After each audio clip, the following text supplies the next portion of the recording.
so. A single question from a Norwegian reporter, a brief pause from Mark Carney, and in that exact fraction of a second, decades of Washington's Arctic hegemony simply evaporated. Gone.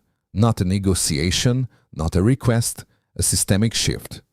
The global media establishment watched that press conference and saw routine NATO diplomacy. They saw uniforms, they saw handshakes, they saw standard geopolitical theater. They were entirely wrong. This was not a press conference, this was a sovereign audit. This was the quiet, methodical restructuring of a continent's physical defense. Canada did not just answer a question. Canada issued a receipt, a $40 billion receipt. For decades, the assumption was absolute. Washington commands, Ottawa complies. The North remains an American protectorate. That is the narrative.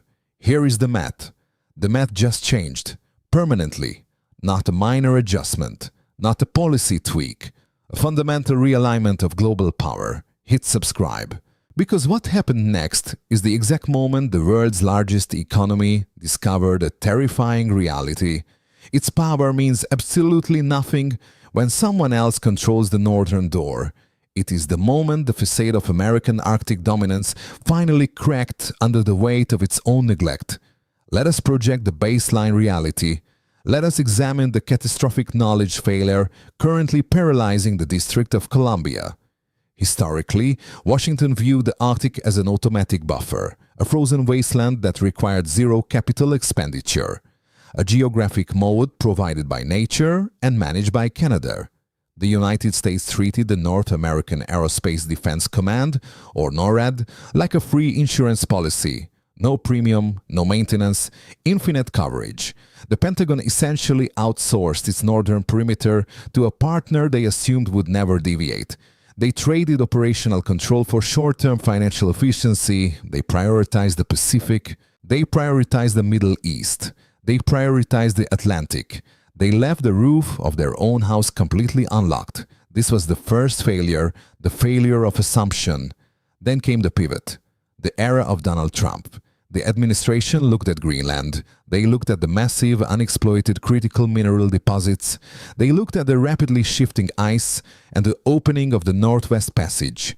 And they treated the absolute harshest physical environment on Earth like a distressed commercial real estate asset in a declining suburb. They thought they could acquire sovereignty through television interviews. They believed they could secure the high north through sheer vocal volume. They attempted to utilize strategic confrontation as a substitute for actual strategic investment. They threatened, they postured, they insulted. They acted as if the Arctic was a property to be flipped. This was the second failure, the failure of perception. But here is what the headlines completely missed. You cannot negotiate with physics. You cannot bully permafrost. Ice does not respond to political rhetoric. Permafrost does not care about your transactional leverage or your polling numbers. The Arctic requires physical, inelastic inputs. It requires concrete. It requires steel. It requires heavy icebreakers capable of crushing 3 meters of solid ice. It requires next-generation, early warning radar grids that can track hypersonic threats across the pole. Washington attempted to command the region without laying a single brick of infrastructure for decades. They allowed their icebreaker fleet to rust. They allowed their northern ports to decay. They forgot the absolute baseline rule of sovereign operational resilience. You only control what you can physically access. If you cannot reach the ice, you do not own the ice. No buffer, no backup, no plan B. Washington demanded absolute loyalty, while actively neglecting its own security supply chain. They threatened key partners with tariffs. They openly questioned the value of long-standing alliances. They signaled to this entire globe that American protection was now strictly conditional, a daily leverage play, a dealer's game, a transactional whim. But leverage requires an absolute monopoly on alternatives. And Washington forgot to check the physical map. They forgot to look at the geography they claim to lead. Canada shares a 3,000-kilometer border with the European Union through Greenland. Canada controls exactly 75% of the North American Arctic coastline. Canada holds the physical territory. Canada owns the frozen ground. Washington possesses the speeches. Ottawa possesses the earth. When faced with a highly volatile vendor, an institutional investor does not argue. They do not complain. They do not post angry statements on the internet to seek validation. They simply allocate capital elsewhere. They move the money, they change the provider. Mark Carney did not engage in strategic confrontation with Washington. He did not issue political threats or engage in public drama.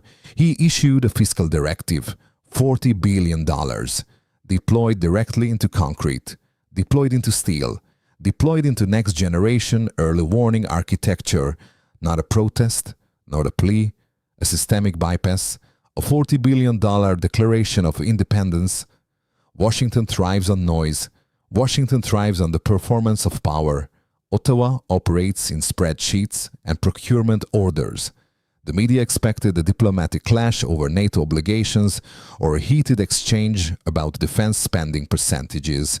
Carney delivered a cold regulatory pivot. He calmly announced that Canada is taking absolute sovereign control over its northern perimeter. They are not waiting for American permission. They are not asking for American funding. They are fundamentally restructuring their security supply chain to exclude the variable of American volatility. They are building their own ports. They are commissioning their own ships. They are deploying their own sensors. Let us pause on that number. $40 billion. This is not theoretical funding for a future study. This is not a promise made at a campaign rally to be forgotten after the election. This is the physical manifestation of sovereign independence. It is deep water ports in Nanisivik and beyond. It is heavy icebreakers that will dominate the Northwest Passage. It is a persistent 365-day-a-year presence in a territory that constitutes 40% of Canada's landmass. Washington attempted to use uncertainty as a weapon to keep its partners off balance.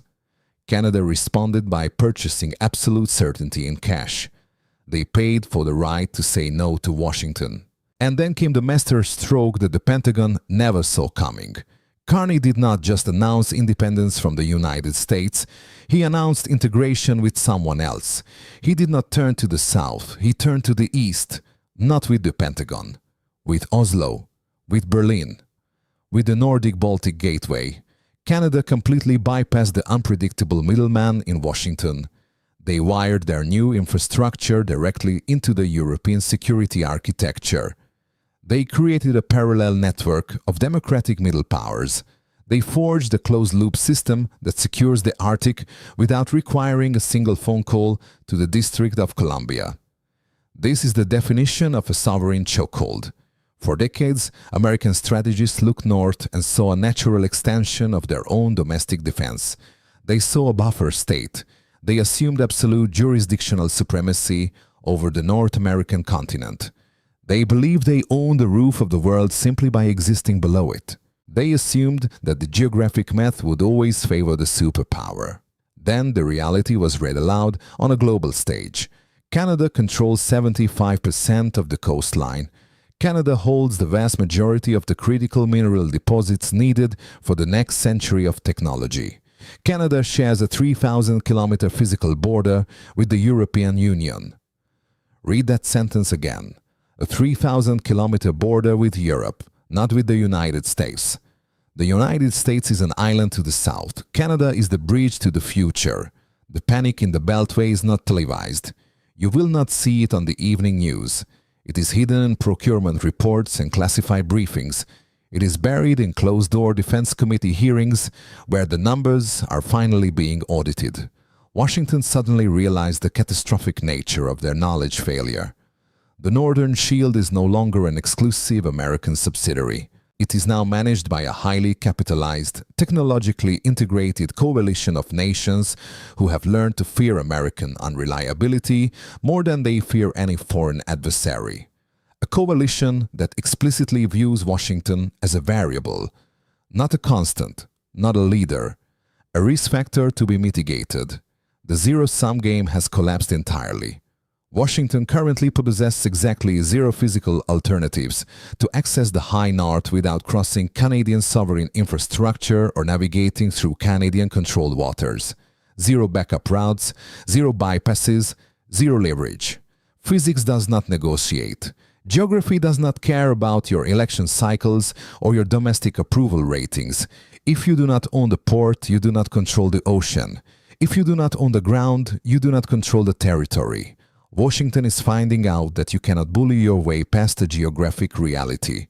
The irony of this situation is mathematically perfect and professionally devastating. American foreign policy under the doctrine of transactional leverage was specifically designed to extract maximum concessions from dependent allies. The objective was to force compliance through the threat of abandonment, to make the allies beg for the umbrella of American protection. The actual result was a spectacular operational failure of the highest order. By openly treating allies as liabilities and assets to be traded, Washington forced a physiological reaction. They forced Ottawa to evolve. They forced Europe to consolidate. They triggered the very independence they claimed to prevent. Washington demanded submission. Washington expected hesitation and a request for negotiation. Washington received a $40 billion firewall. American policy directly funded the creation of its own geographic competitor. By aggressively demonstrating their own unreliability, they incentivized Canada to build the exact infrastructure that now locks America out of unilateral Arctic control. They triggered a massive demand for sovereign resilience. Canada is no longer a dependent tenant in the Arctic, paying rent in the form of policy compliance. Canada is the monopoly landlord. They own the critical mineral gateways. They control the future shipping lanes that will reshape global trade. They hold the physical keys to the geopolitical bottlenecks of the next century. Washington spent years trying to optimize their leverage portfolio through loud speeches, empty threats, and social media diplomacy. Instead, they accidentally engineered an autonomous, fully capitalized, heavily armed fortress right on their northern border. A fortress that does not need them. A fortress that is now the primary partner for the European Union in the Arctic, a fortress that will outlast the current volatility in the American capital. Washington thought they were playing a game of real estate. Canada was playing a game of physics and capital allocation. Let us bring in the final auditor to settle the account. Let us examine the internal ledger through the cold, unyielding lens of capital allocations and value investing. If Warren Buffett analyzed this geopolitical transaction, he would immediately identify the core knowledge failure at the heart of the American strategy. Washington fundamentally and fatally confused efficiency with resilience. For 30 years, the United States optimized for efficiency. They outsourced their northern security to a Canadian subsidiary. They cut capital expenditures on icebreakers and northern ports. They enjoyed the free geopolitical cash flow of a secure continent without paying the maintenance costs. But the Arctic is not a software company. The Arctic is an inelastic input. You cannot code your way around a glacier. You cannot disrupt a frozen ocean with a startup mentality or a disruptive tweet. When Canada deployed $40 billion, they did not just buy hardware. They built an economic moat, a massive, impenetrable physical moat around the entire North American continent, a moat that they alone control. Washington used to be the monopoly customer. They were the only buyer of Canadian alignment. They dictated the terms, they set the price, they demanded the premium. Carney just flipped the board and ended the monopoly. Ottawa is now the monopoly supplier of Arctic excess. In the business world, we call this switching costs. What is the switching cost for the Pentagon to bypass Canada and secure the High North independently? It is infinite. It is a mathematical impossibility. You cannot bypass geography. You cannot relocate the North Pole to a more convenient jurisdiction. You cannot invent a new ocean that doesn't border Canada. Washington acted like a panic day trader, chasing the high of a headline, reacting to the volatility of the moment, trying to execute a short squeeze on a sovereign ally. Ottawa acted like an institutional investor, buying the dip in global security, accumulating hard assets that will appreciate for centuries, and locking up the global supply chain. Washington tried to short physics, and they just received the most expensive margin call in the history of the Republic. Look closely at the reality of Mark Carney standing in Norway. No anger, No dramatic speeches designed for a domestic audience, no emotional performance of grievance, just the quiet, lethal execution of sovereign power, a regulatory pivot backed by tens of billions of dollars in committed capital. He stood next to European leaders and calmly, methodically rewrote the geopolitical map of the 21st century, while Washington was busy arguing with itself. The United States is still welcome at the table. Washington is still invited to participate in the new architecture, but they no longer own the building. They no longer hold the keys to the northern door. They are no longer the landlord of the Arctic. Canada is stepping forward, deploying the capital, forging the alliances, securing the perimeter. They are doing it with Europe. They are doing it with democratic middle powers. They are doing it with absolute numerical precision and total sovereign clarity. Because ultimately, physics does not ask for Washington's permission. It never has. It never will. The audit is complete. The ledger is balanced. And the power has moved north. This commentary is an independent infrastructural and economic projection based on publicly available strategic data. It does not constitute political endorsement or operational military analysis.